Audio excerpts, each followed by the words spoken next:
Trip of the Day is a light, hidden movement sightseeing game. It is intended for 2 to 4 players and takes about 45 minutes. In the game, the players are tourists visiting a city for a single day. They have 9 hours to see as much of the city as possible, share the visit and landmarks on social media, and return to the starting location to make it for the next flight. Post and landmarks will get reactions worth points, and the objective of the game is to score the most. Players will be moving on real city maps, using realistic public transport and visiting actual landmarks. The main resource in the game is time. Each action played on the map takes a different amount of time that is tracked on a central time board. The active player will always be the player furthest back on the time board.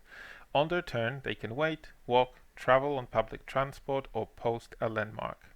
Once the player is furthest on the time board or posts a landmark, their turn is over.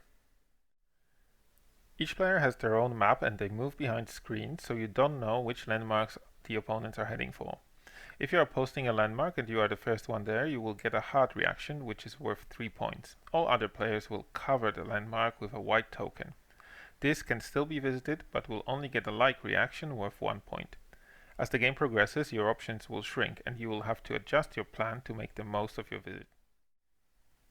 Here's an example turn. Blue player is the furthest back on the track, so it's their turn. They wait for a train to come, so they mark 5 minutes on the time board and roll the die. They don't like the result, so they roll it again and mark another 5 minutes. Now they decide to jump on a train and go to the next station. That takes 10 minutes.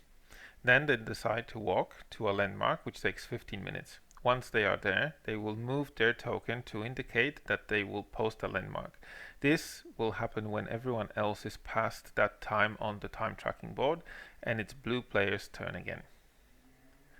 The game can be played in Melbourne or Sydney. Each game has a randomized setup, choosing one of 3 different starting locations and one of 4 events. Events are actual events held in those cities, like the Australian Grand Prix.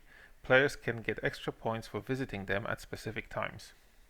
This is a light, friendly, hidden movement game in which you will try to avoid other players rather than find anyone. It will give you similar challenge as working out real public transport in a new city, and who knows, after playing it once or twice, you might become familiar with a couple of Australian cities.